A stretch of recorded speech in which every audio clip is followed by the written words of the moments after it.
Et salut YouTube, j'espère que vous allez bien.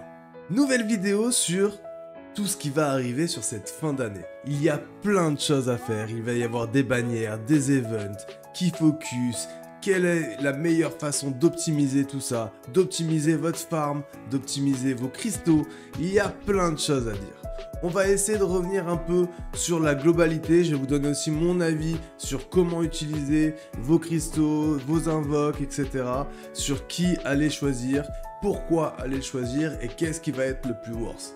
Voilà, on va essayer de stratégiquement, essayer de bien investir et donc du coup cette vidéo est là pour vous aider. C'est parti.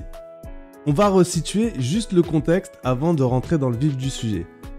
On a commencé le jeu il y a quelques jours où on a tous farmé comme des porcs, essayé au mieux d'avoir une team bleue pour que cette team bleue aille farmer du donjon LR niveau 15 à rouge pour essayer d'avoir le stuff qu'il faut. Et donc du coup, maintenant on est certains, on a commencé déjà à monter en prévision les futures teams. Les futures teams, ça veut dire la team verte et la team rouge. Certains ont commencé par la rouge, d'autres par la verte et d'autres sont sur les deux. Moi, pour vous montrer, j'ai ma team bleue qui est OP sans aucun problème, qui me permet d'aller clear beaucoup de contenus différents sans aucun problème. Et je suis en préparation de ma team verte. Vous pouvez voir que j'ai un Rades level 82 en LR, j'ai une Mimosa level 80, j'ai un Valtos level 80. Pourquoi j'ai monté ces persos là? Tout simplement parce que Rades est un excellent tank et sera excellent pour la team verte et pour le PVP. Mimosa est un bête de heal, vous le savez, on l'a répété plusieurs fois, donc du coup, très bon que ça soit sur le PvE ou le PvP. Et Valtos va être une vraie solution sur des teams de PvP, etc. Et pourra quand même être utilisé en team verte si je n'ai pas l'un des deux gros DPS verts qui vont sortir très bientôt. À côté, j'ai eu Asta sur la fin, donc du coup, juste avant que j'arrête de pull pour l'écho. Et donc du coup, j'ai quand même monté le Asta rouge parce qu'il est quand même utile et ça fera un petit début sur ma team rouge. Donc maintenant que vous voyez un peu, ma stratégie est quand même de toujours essayer de penser PvE, PvP et de penser longévité. Il faut absolument que mon investissement soit le plus worth dans le temps. Si je commence à investir des consos dans un perso qui ne va durer que une semaine ou deux et que je pourrais plus l'utiliser, forcément c'est pas worth et c'est une perte d'optimisation et une perte de temps. Parce que forcément, l'énergie, etc., c'est la denrée rare, c'est la denrée qu'il va falloir utiliser au mieux pour être le plus performant sur nos teams. Nous avons du coup le portail de Fana Evet, avec le taux d'invocation, forcément, c'est du rate up, vous le savez, et la durée, donc ça commence bien le 9 à 4h du matin, et ça finit le 23 à 3h59. Donc là, vous avez la description entre guillemets des deux personnages, avec leurs compétences, et vous les connaissez, c'est les rate-up que vous pouvez avoir et qu'on aura très souvent. Vous avez aussi, du coup, Licht et Ria, qui sont sur la même durée, sur le même start, donc vous aurez aussi leurs deux cartes de compétences dans la bannière, et c'est un rate-up aussi à côté. Donc en fait, on va vous donner le choix entre deux doubles rate-up. À côté, regardez, vous avez intensification de Licht. Ça, c'est un événement, bon, forcément un événement pour nos amis les whales, et pour ceux qui auront envie d'investir un petit peu, qui vous permettront du coup d'aller chercher Licht et sa carte. Donc il y a des paliers, j'imagine que ça doit être par rapport à un nombre d'achats de cristaux, puisque ça écrit par rapport aux cristaux noirs payants. Et donc du coup, quand vous arrivez palier 4, vous avez une piège de mage SSR, palier 5, vous avez Licht, je crois palier 3, oui, vous avez la compétence. Donc voilà, ça vous donne de quoi, entre guillemets, faire un Licht avec sa compétence. Donc ça peut être intéressant pour ceux qui veulent peut-être investir, sachant que on va aller discuter un peu, regarder Licht et Ria, regarder Fana Evet, et je vais vous donner mon avis dessus et sur ce qu'il faut faire, à mon humble avis. Nous voici dans le glossaire du jeu, où là, on peut voir beaucoup de choses. Et on peut déjà voir les personnages qui vont arriver demain. Donc vous avez Licht, Ria, qui sont un binôme, attention, et Fanavet qui sont un autre binôme. Les deux forcément sont les mages de lien de l'un et de l'autre. On va commencer brièvement sur Veto et Fana. Veto est un mage défenseur qui va être un tank rouge, un peu déceptif parce qu'il a été un peu up, parce qu'il n'était pas très utilisé et son up ne sert pas à grand chose malheureusement. Je vous dis clairement, c'est vraiment le perso sur lequel il faut vraiment pas investir pour l'instant. Il y aura plus tard une version beaucoup plus forte de Veto qui va sortir et ce n'est pas vraiment là que vous devez investir vos cristaux et vos invoques. Ce serait peine perdue parce qu'il aura très peu de temps de durée de vie. Vous avez Fana. Fana est un très bon DPS. C'est un des meilleurs DPS bleus par son AOE, par sa brûlure, etc. Mais il va y avoir une autre Fana qui va sortir un peu plus tard qui sera encore meilleure. Vous avez normalement déjà un DPS bleu dans votre team bleu. Est-ce que l'investissement sur Fana est worth aujourd'hui? Je ne pense pas par rapport au start qu'on a eu, par rapport à ce qu'on a fait. Sachez une chose, je vous le répète, tous les persos, les 4 persos qui sont en double bannière seront après, une fois que c'est fini, intégrés dans la bannière de base. Donc ça veut dire que vous aurez toujours possibilité, ceux-là, de les redrop. Donc vous aurez toujours une chance de tomber dessus, de les redrop lors d'une série d'invocations. Donc c'est pas comme les persos saisonniers, là où on ne pourra pas les drop, à part s'ils sont réitérés dans une nouvelle bannière.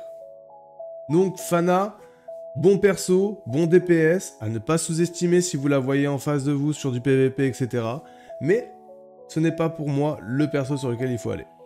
Et on arrive sur ce merveilleux binôme. Ce binôme est l'un des meilleurs combos DPS PVE du jeu, sachez-le. C'est une des teams avec du vert à côté qui farm le mieux, le plus vite, le plus rapidement possible. Pourquoi? Parce qu'il y a un gros combo crit dégâts qui permet limite de one-shot des teams entières avec de l'AOE. Et honnêtement, c'est aussi très jouissif à jouer.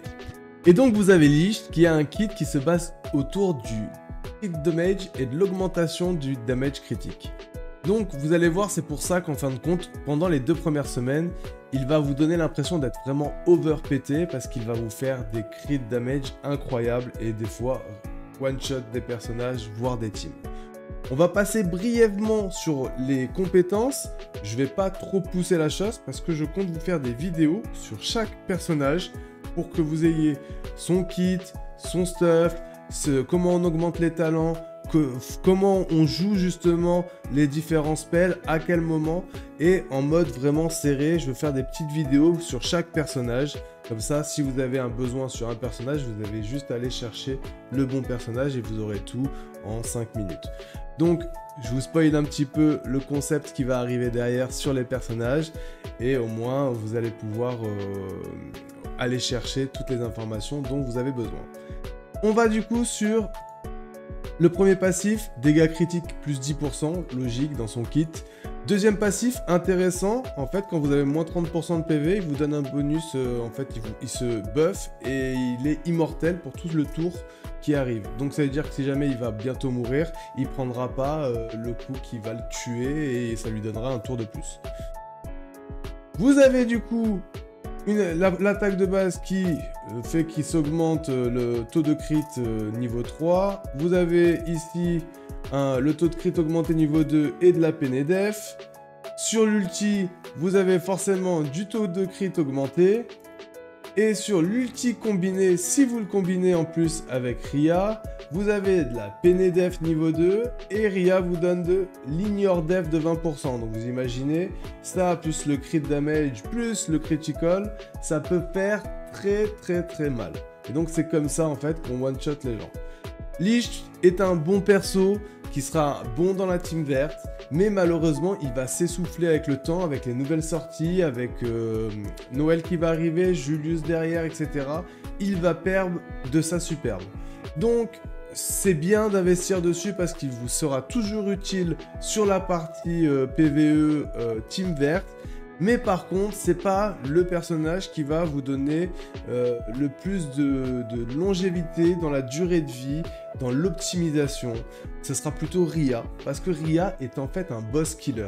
Et Ria vous permettra aussi d'aller exploser des boss quand les boss vont sortir sur le jeu.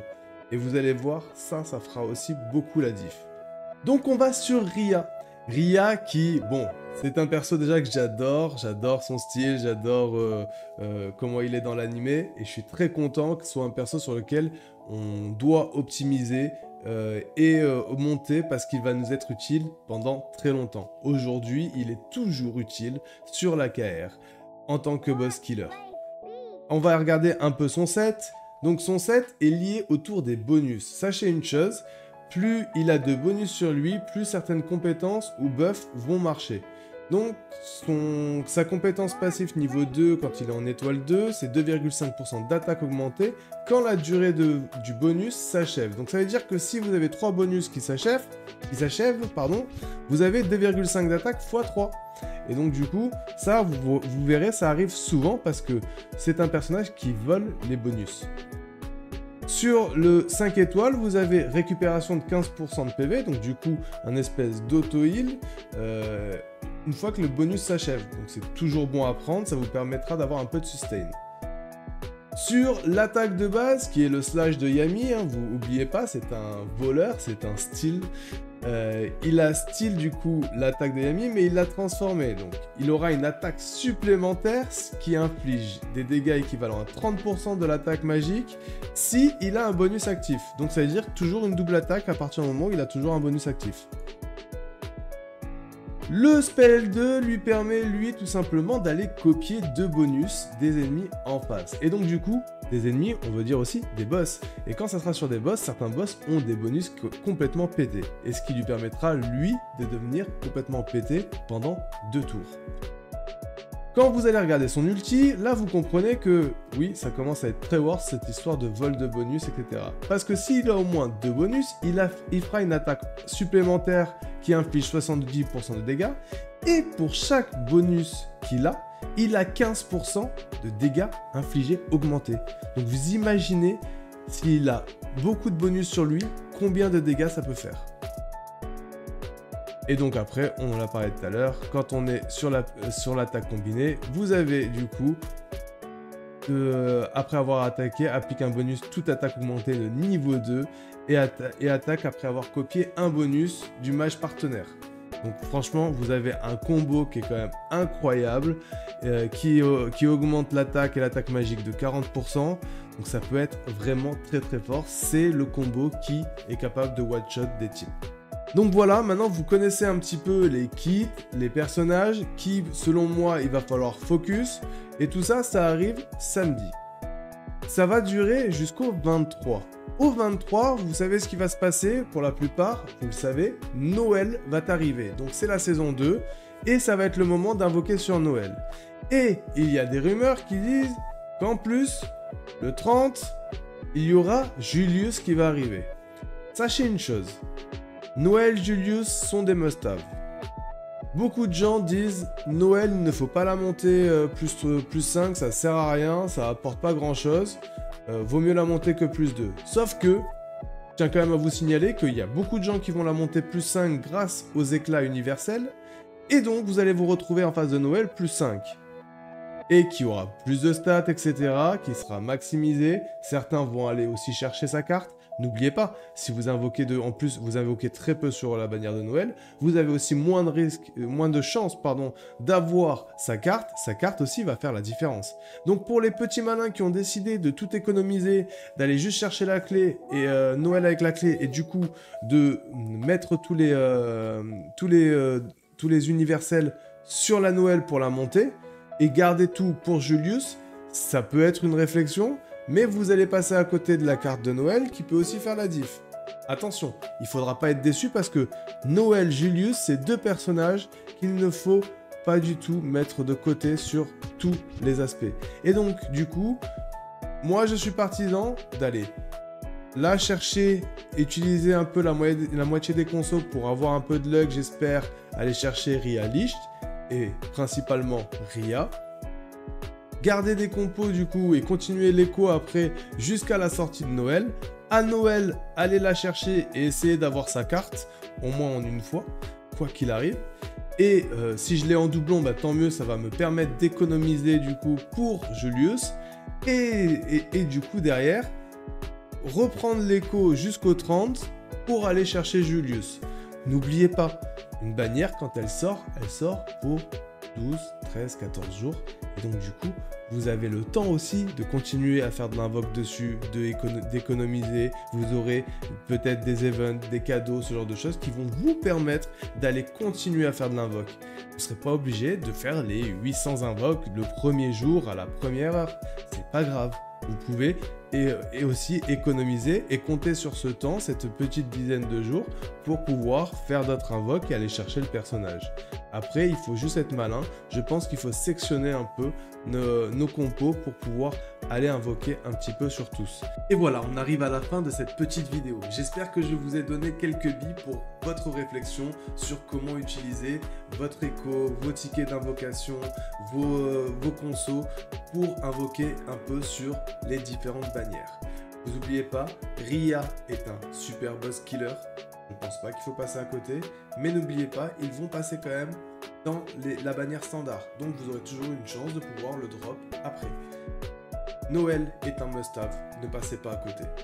Honnêtement, ne passez pas à côté. Et Julius aussi, mais ça vous laissera le temps quand même jusqu'au 30 potentiel, parce que c'est pour l'instant que des rumeurs, de pouvoir réécho et invoquer sur Julius.